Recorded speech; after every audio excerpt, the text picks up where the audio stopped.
What are your thoughts on the Trudeau government's legalization of marijuana in Canada? Well, you know, I spent a lot of time in my academic career studying drug and alcohol abuse. So I did my PhD at McGill on psychopharmacology. Most specifically, I was looking at the familial proclivity to alcoholism, because you may know or may not know that alcoholism does run in families. And the reason for that appears to be that there's a variety of reasons, partly because there's a variety of forms of alcoholism, but the most pernicious form likely has to do with genetically mediated hypersensitivity to the psychomotor stimulant effects of alcohol.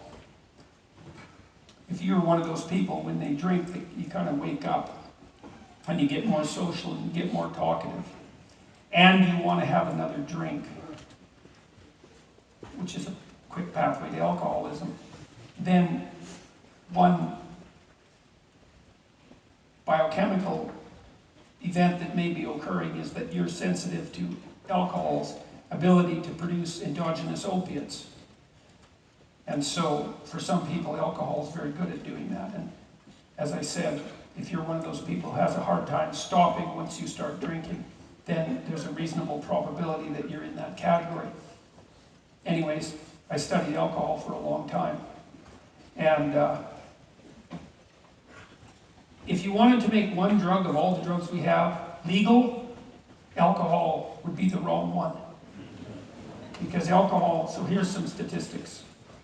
Alcohol is a leading contributor to cancer. It's a leading contributor to heart disease, because lots of people who drink too much smoke.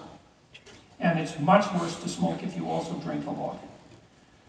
50% of the people who are murdered are drunk, and 50% of the people who kill them are drunk. Without alcohol, there'd be almost no familial violence.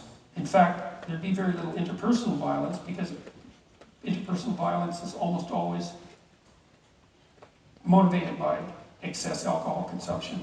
Alcohol is the only drug we know that actually makes people more violent.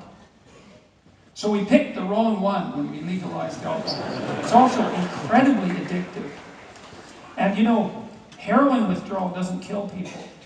You know, you hear about going cold turkey and how terrible it is to withdraw from heroin. It's like a really bad case of the flu, and it lasts about 2 days. I don't know that from personal experience, by the way. And then there are other symptoms that can last longer than that are quite unpleasant. It's no picnic. But alcohol withdrawal, that kills people all the time. And you can treat that with benzodiazepines, Valium, and that sort of thing, which is why if someone has the DTs when they're withdrawing from alcohol, you can take them to the hospital and the doctors will give them benzodiazepines, and that stops them from having epileptic seizures and dying. So alcohol is a really bad drug. Marijuana. I've seen people hurt pretty badly by marijuana. I had a friend who committed suicide when he was in his 40s, and it seemed to me likely that his mental deterioration was facilitated by his excess use of marijuana. Although I could never be sure, because he might have also been self-medicating. Right? I couldn't tell whether what was wrong with him was driving the marijuana use, or the marijuana use was driving what was wrong with him, or if the two things were looping. He's only an N of 1. But there is evidence that for some people, marijuana can increase the probability of psychotic dissociation, especially if it's used in combination with psychomotor stimulants like amphetamines. So it's not without its danger. But I can't see personally that it's a bad idea to legalize it. There's a Dutch idea too, that once a certain number of people break a law, you should get rid of the law. And I kind of like that. I guess that's sort of in keeping with my libertarian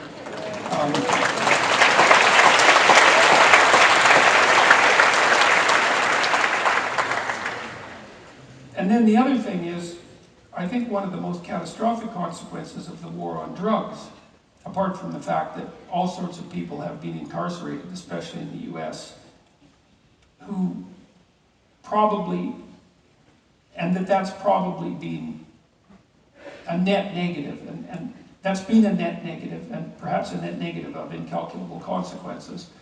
The worst of it is that billions and billions and billions of dollars have been funneled into the hands of people who genuinely are psychopathic predators. And that's a very bad idea, you know, because the marijuana industry is a very large, the underground marijuana industry and the drug industry overall is a very large industry.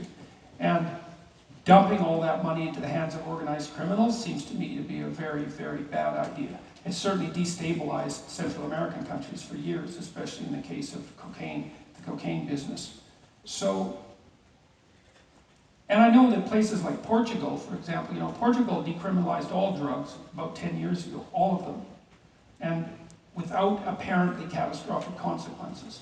So the war on drugs, I think, has been a catastrophic failure.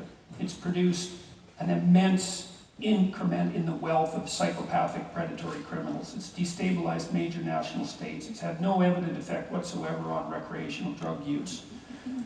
It's incarcerated all sorts of people whose crimes were not as reprehensible as the punishments for the crimes, let's say.